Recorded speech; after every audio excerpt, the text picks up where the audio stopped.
Hello everyone and welcome back to TowerGate. It is TowerGate day number 774, Tuesday, May the 7th, 2019. Thank you so much for tuning in.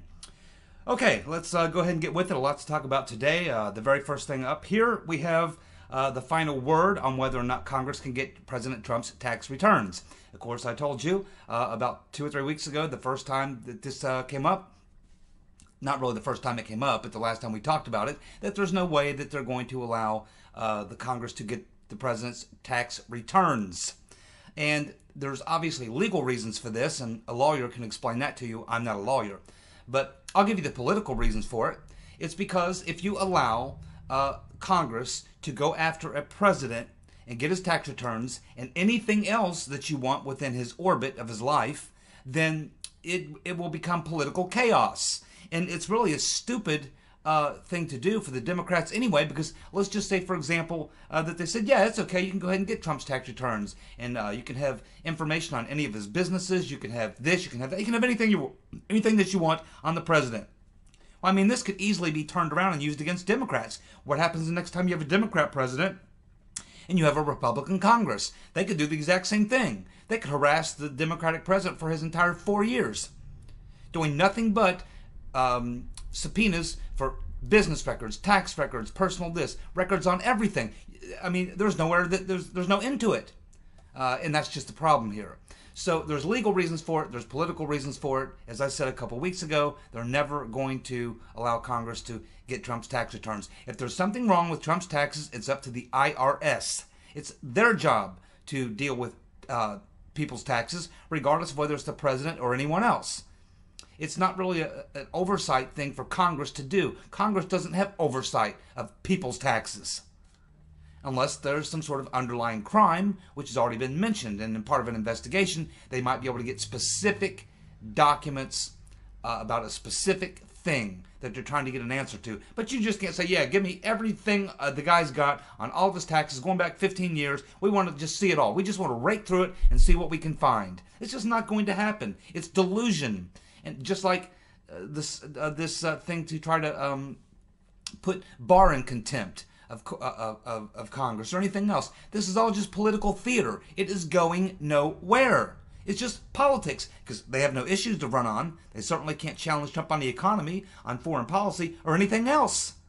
They have nothing else they can do but attack, attack, attack. And it's pretty obvious to a lot of people, which is why Trump's popularity is going up across all groups of people, whether they're white, black, Hispanic, or otherwise. Everyone sees what's going on here.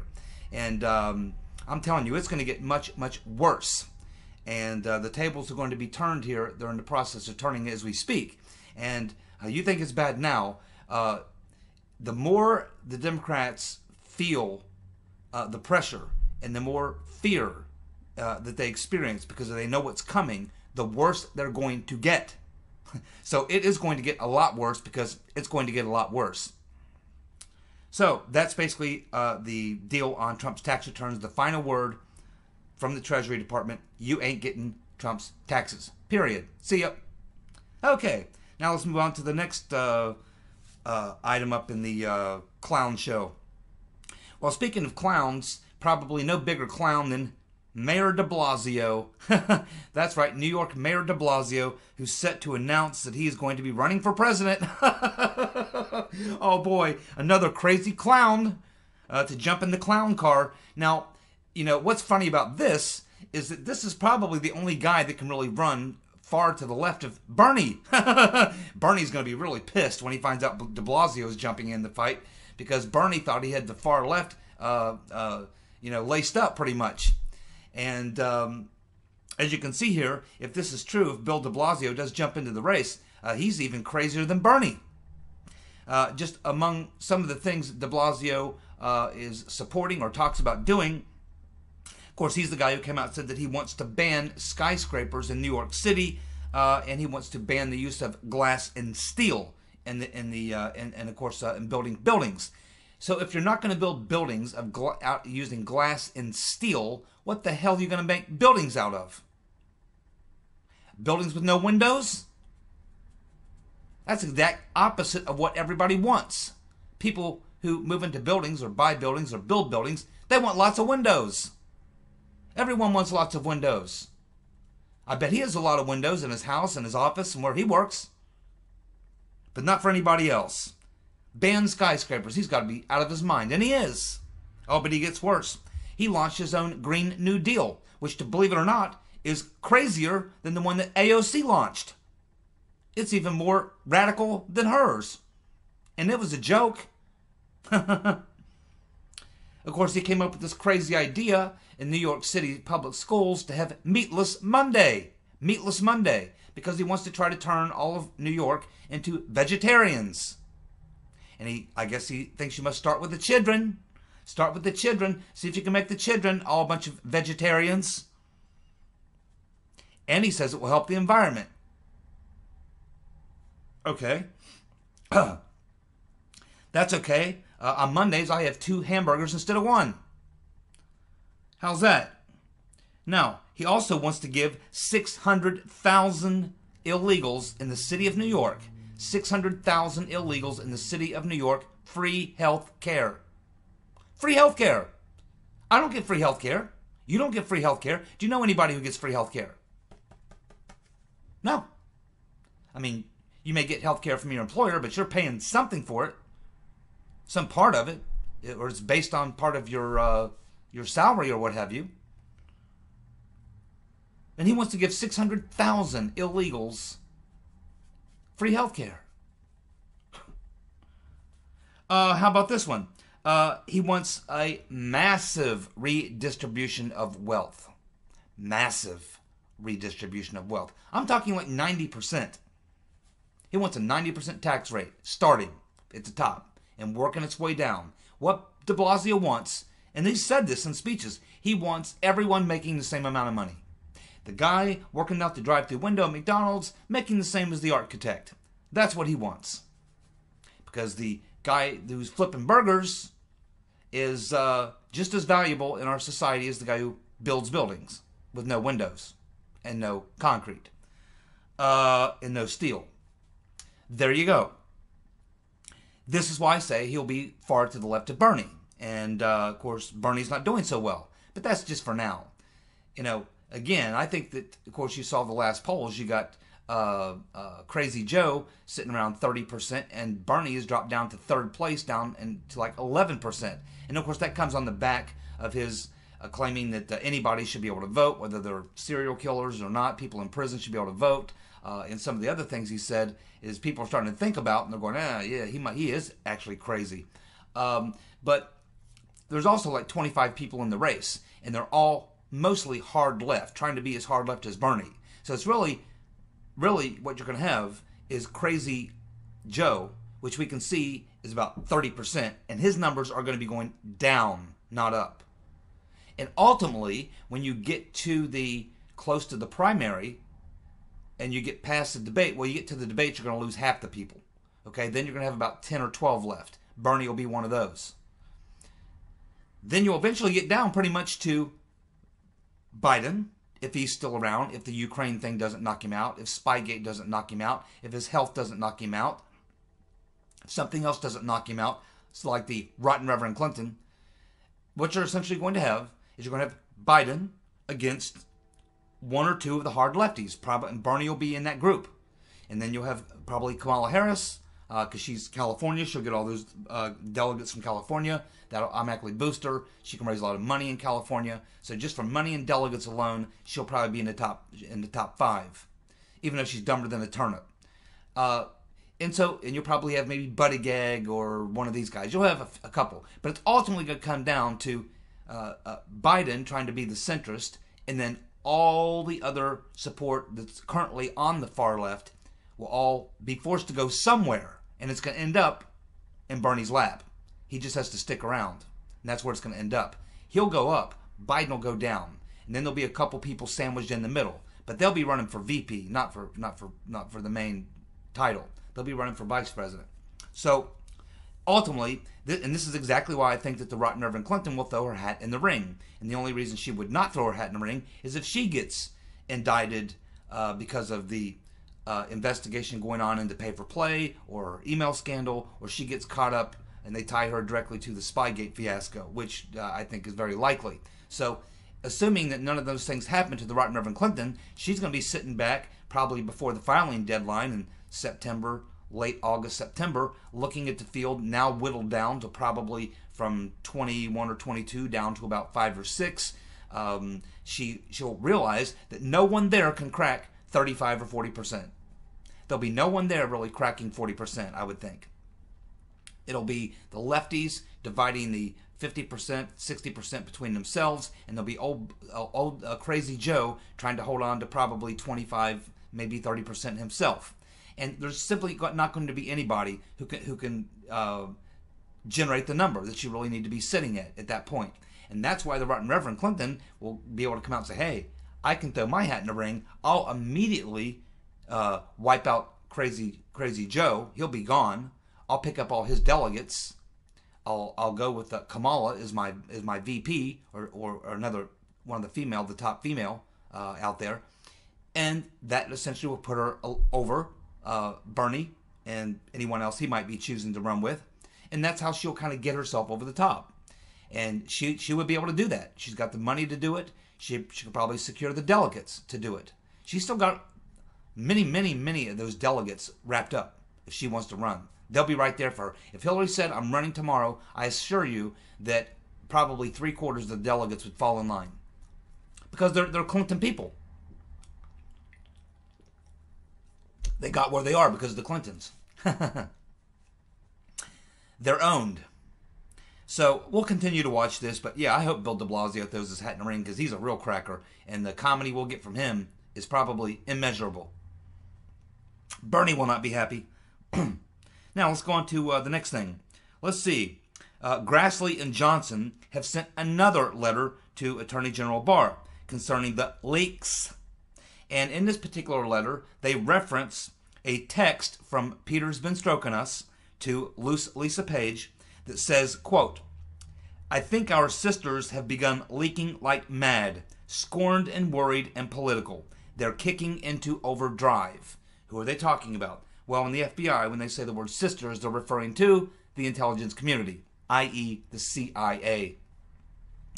Strzok is telling Page that the CIA is leaking like crazy. Thanks, Pete, for the tip. I'm sure Attorney General Barr and Inspector General Huckleberry Horowitz appreciate the tip. Then, we also have Strzok texting Page about this Guardian story that came out that was titled, quote, British spies were first to spot Trump's team's links with Russia. British spies were first to spot Trump's team's links with Russia. So the story claims that British intelligence provided their American counterparts, that would be the CIA, with information about Trump campaign contacts with Russians in late 2015. Late 2015. Now, this is kind of funny because just as a joke a couple of weeks ago, I said, when they finally get Mr. Potato Head, John Brennan, in front of a grand jury and force him to talk, he's probably going to try to blame it all on the Brits. And this text would suggest exactly that Brennan's going to say, hey, I was just responding to our allies and our good friends, British intelligence, who contacted me and told me that Trump's people are hanging out with Russians. I had no choice but to investigate this and look into this or whatever. So I have no doubt that a lot of these officials, when they finally are sitting there feeling the heat and sweating it out, and they have to come up with something, it wouldn't surprise me at all to see them throw the Brits under the bus. Wouldn't that be funny? Oh my goodness, we'll wait and see how that works out. But yeah, so Grassley and Johnson, Ron Johnson, they have sent this letter to Barr, and it's not like he's not aware of this. I'm sure he said in the hearings there are multiple leak investigations going on. So I'm sure they're already working on this, but just as probably a little push by Grassley to let let A.G. Barr know that that this is something he should look into. Well, let's move on now to the next thing, which will be the Rotten Reverend. The Rotten Reverend Clinton. Yes, The final two Evening with the Clintons shows, which are in Los Angeles and Las Vegas, have now concluded, and they were disasters. Disasters. Well, I think the one in Las Vegas is coming up. It's going to be a disaster. How do we know? Because we can see that the ticket prices, which were, I forget what they were, but they were hundreds of dollars. They're now being sold for $15, and that's now. By the day before the day of the event, they'll probably be giving them away. In fact, they might be paying people to come to watch the Evening with the Clintons. And why do I say that? Well, because in the case of Los Angeles, the second to the last Evening with the Clintons they did, the original ticket price was $1,785. Then it went down to $20. Then down to $15. And then on the day of, they dropped it down to $2. $2 started at $1,785, went down to $2. Now, it was a typical Evening with the Clintons, full of lies and revisionist history, and the Rotten Reverend crying and complaining about why she lost the election, saying that she literally said in Los Angeles that she had the election stolen from her. She said that. Not only that, when they announced her and Slick Willie, the former accused rapist, well, he's still currently being accused as a accused rapist. He's currently an accused rapist. So the accused rapist, husband of the Rotten Reverend, and the Rotten Reverend herself, when they announced Hillary, they announced her as Madam Secretary and President of the United States. I kid you not. That was how they announced her. And please welcome Madam Secretary and President of the United States, Hillary Clinton. Now, who comes up with their introduction? You do. You get to write your own introduction. That's right. You know, a band comes up with their own introduction. An entertainer comes up with his own introduction. A comedian comes up with his own introduction. You get to come up with your own introduction. Now, you may rely on some group or some focus group or some friend or something else, but ultimately it's the decision of the person who is going to be, you know, the spectacle of the event, the person who's actually the event is about. That's who gets to decide how you are announced. So here we have the Rotten Reverend Clinton. She's almost certainly the one that said, yes, I want to be announced as Madam Secretary and President of the United States. Who else would do that? Who else has got that kind of chutzpah? The Rotten Reverend. And there was also a heckler there again, right down in the front row. And he stands up, this is pretty early on in the evening, he stands up and says, I am a deplorable. And you're going to jail, lady. And then he repeated that over and over about 5 or 6 times. They finally drug him out of the hall. That must have been humorous. And so basically at this point, yeah, there's a question I've been thinking about since we learned about a week ago that Papaglopoulos' wife said that she knows absolutely 100% for sure that Clinton had dinner with Joseph Mifsud. So I can't wait till the Rotten Reverend Clinton is there in front of a grand jury and they ask her, do you know Joseph Mifsud? Have you ever talked to Joseph Mifsud? Did you communicate with Joseph Mifsud at any time during 2016? Will she lie? Tell the truth? Well, she definitely won't tell the truth. She will definitely lie unless she knows that there's evidence to prove that she, of course, had this dinner and does know Mifsud. In which case, she'll go into amnesia mode, which is what she normally does. She can't remember. Can't recall. That's what she'll do. Doesn't matter. They got witnesses. Well, you know, probably, I would think by now, Attorney General Barr has got to be pissed. Really, really pissed. Because he knows they're going to go ahead. They're supposed to be negotiating about him, you know, releasing more of the Mueller report, unredacted, more unredactions, or what have you.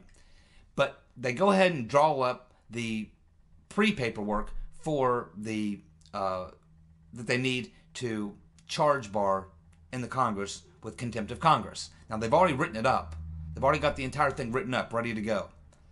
So, basically, the DOJ sends them back a letter, which I read the letter, and it's basically saying, yeah, well, we're trying to work this out, or whatever. But Barr has got to be really pissed, and one thing it does say in the letter is that before we show you any more, you have to do two things. Number one, you have to actually go look at the redacted version that he redacted just for you to go look at, which has everything unredacted except grand jury information, which by law he cannot redact. Okay? So, unredact. He cannot unredact according to law. You cannot give out grand jury information to anyone. Okay? So, they can see everything but the grand jury testimony. It's all there. They have to go to a skiff 2 blocks away.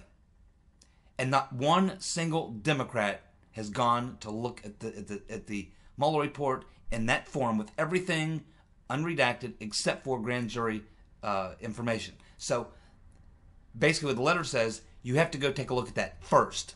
And then you have to tell us specifically what it is that you want to see. And we can see what we can do.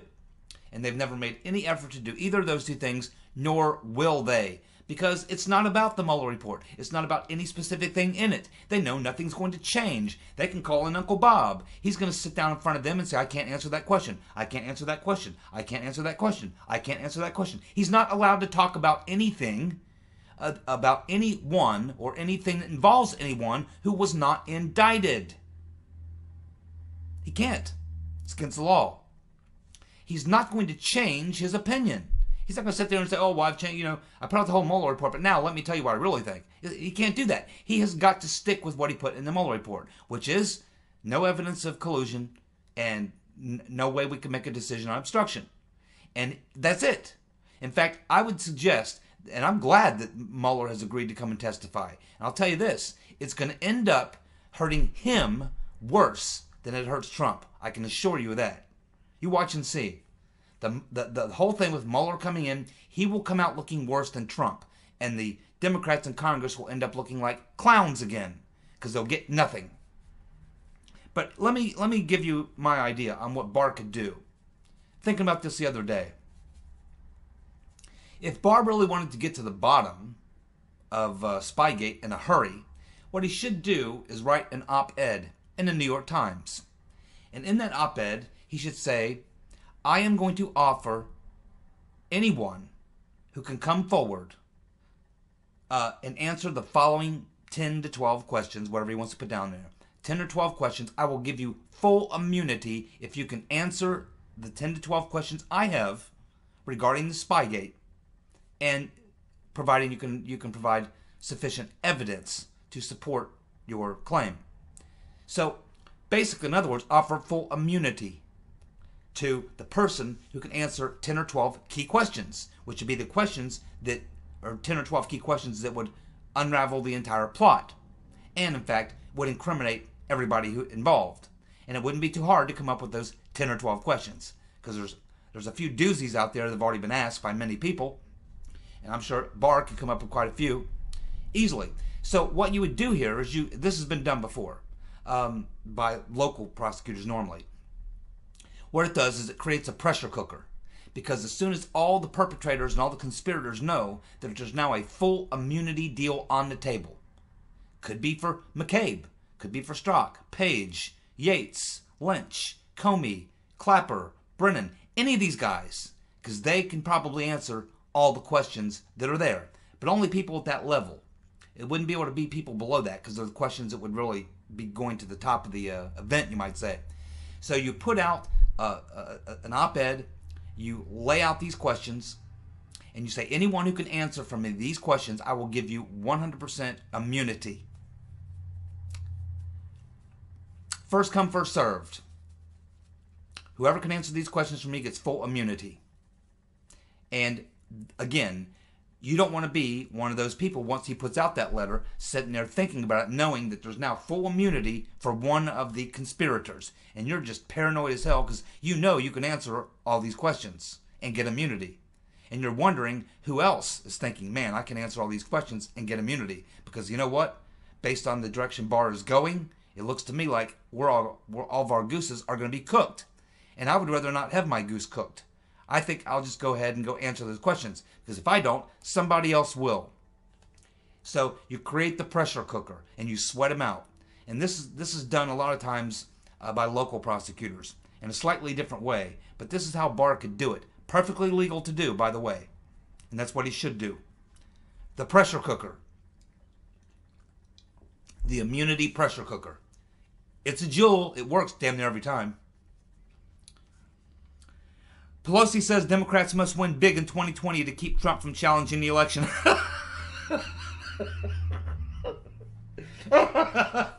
Trump must win big, or the Democrats must win big in 2020 to keep Trump from challenging the election. Let me refer to Christopher Steele in his sworn statement. Christopher Steele in his sworn statement said that the information provided to the DNC and the Hillary for America campaign was for them to consider steps they would be legally entitled to take to challenge the validity of the outcome of that election. The information provided to the DNC and Hillary for America was for them to consider steps they would be legally entitled to take to challenge the validity of the outcome of the election. Trump's not going to have to worry about it because he's going to win big in 2020. Because most of your friends, Nancy, are going to be in jail and your party is going to be destroyed, including the leader of your party, Obama. Because Obama will become the first president in history to have ended the peaceful transition of power. Biden says that 14 world leaders have called him to complain about Trump, and he includes Theresa May. But before he said Theresa May, he said Margaret Thatcher. She died in 2013 and hadn't been prime minister for like 30 years. So he got that mixed up. But what's funny is he actually did drop Theresa May's name. And he, knowing good and well that Trump's going to be meeting with her here in about, a couple of weeks. He's going over there. He's going to be meeting with her. I'm sure that she's pissed. She probably texted him, "You son of a bitch, why did you help me?" And these other 13 are probably going, "Oh, God. Oh, Biden, please don't." See, when people tell you that, Crazy Joe, they expect you not to talk publicly about it. Then we have, of course, Susan Rice writing her op-ed. Remember about 2 weeks ago I said you're going to start seeing every one of these perps starting to write op-eds and going on TV and talking. And the main point and the main reason that they're going out there is simply to try to let their fellow conspirators know, or at least have the feeling that they're still solid, that they're not talking, that they've caved in or whatever, and that they're not cooperating or whatever. It's to show their solidarity in a way. They're not speaking to you or me or anything else. They're talking to their fellow conspirators, is who they're talking to. They all want to try to keep each other sound, and they're probably terrified that they're being wiretapped. So in her op-ed, Susan Rice says that Trump welcomes and encourages Russia to interfere in our elections, when it was actually they who were interfering in the 2016 election, and that's what's going to be proven when we get to the bottom of this. And she had thousands of unmaskings under her department at the National Security Division, which she is over, and that's where a lot of the criminal activity occurred. Lots of it. She is going to be fried. She's definitely going to be one of the people in front of a grand jury, and probably one of the people, I would think, certainly getting indicted, unless she can explain all those unmaskings. Because that's the reason that Mike Rogers of the NSA had to go to the FISA court. And so she's up to her eyeballs on a lot of things, and she knows it. Here's a good question. Why didn't Mueller interview Halper, Downer, or Vetselnskaya? Well, as I said before, because when you get to the bottom of Halper and Downer, this whole thing blows wide open. When it becomes understood that they were not working for Russians, that they weren't Russians working for Russians, that they were in fact working for Western intelligence, this entire thing gets blown completely up, and that's all of it. That's why they're trying to keep Misfit, Halper, and Downer under lock and key and to keep them quiet. But I think eventually Barr will get to them. Now we're told that possibly there are transcripts from the conversations between Papadopoulos with Halper and Downer. If that's true and that exists, then I expect someone will be trying to get their hands on them, probably A.G. Barr. In the case of Veselnitskaya, they simply did not want her talking. How do we know that? Because not long after Mueller started his investigation, they had Preet Bharara file a criminal felony charge against Veselnitskaya. Why? To make sure that she, number one, would not travel to the U.S. where they could arrest her, and number two, to make sure that she would not talk to them, because she'd probably be perfectly willing to talk. She's talked to lots of media people. She's Skyped with various media organizations, including Fox. They want to make sure that, number one, she would never come back over here to the U.S., and number two, that she would shut up. And once you indict her, she's not going to talk, and she's not going to come to the U.S. They purposely indicted Veselnitskaya to make sure that she would not talk or come here because they didn't want her testimony, because it blows up their case. That needs to be looked at by A.G. Barr as well. So Papadopoulos tweets out that Alexander Downer is having a Twitter meltdown and that he is terrified that the world will soon find out that he was a spy. Now, this is kind of piggybacking onto something else. Papadopoulos had seen Devin Nunes on some show, and he was on Fox. And so he made a comment that he wanted to let Nunes know that, because Nunes had apparently been on a show and said something like, apparently Papadopoulos told Downer about them having, Clinton's emails. And Papadopoulos wanted to make it perfectly clear, because I guess he can't speak directly to Nunes, or he doesn't have his number or something. And so he wanted to make it perfectly clear that he's gone over that conversation in his mind with Downer many times, and he cannot remember ever talking about Russia, emails, or anything like that. It says that even the general nature of the topic never came up. He wanted to get that information back to Nunes. So Nunes finally gets that information, and he says, well, Papadopoulos is telling the truth. And Nunes thinks that there are transcripts as well. And maybe he thinks that's why he hasn't seen them, or they won't show them. So Nunes says, well, wait a minute. Then that means that if Papadopoulos is telling the truth, and he did not tell Downer about the emails, about the Russians having Clinton's emails or dirt on Hillary or anything like that, then how did the FBI know when they talked to Papadopoulos that Misfit gave him that information, or that that information existed at all? How would they know that in January of 2017 when they interviewed Papadopoulos? They didn't talk to Misfit until 3 weeks later. And if Papadopoulos did not share that information with Downer, and he's saying as far as he can remember, he did not say anything to Downer, which means Downer didn't actually provide that information because he did not have it, unless someone in the FBI told Downer, hey, go tell the embassy that Papadopoulos told you that Misfit told him, blah, blah, blah. But if Papadopoulos is telling the truth and he did not tell Downer, then how did the FBI know? Remember, they didn't interview Misfit until 3 weeks later. And as far as we know, Misfit certainly didn't volunteer to the FBI that he told the FBI that. In fact, I think he was asked about it and he denied it. He denied it to the FBI. So how did the FBI know when they interviewed Papadopoulos to ask him about being told about the Russians having the emails? Where did they learn about it? If there was only two people that knew about it, Papadopoulos and Misfit, and the FBI asked Papadopoulos about it, he didn't volunteer it, they asked him, then the only other person could have been Misfit, which means it had to be the FBI that told Misfit, or Misfit told the FBI. It had to be between them two. The FBI and Misfit had to know before they talked to Papadopoulos. That's a very good question, one that I think Nunes will eventually get the answer to, and that could also bring down the House of Cards. There's a lot of problems, my friends, and this thing, it's obvious now. It's going to be blown open. It's just a matter of how far William Barr wants to take it. He can go all the way if he wants. See you guys. Have a good night. I'll be back tomorrow with more TowerGate. Bye.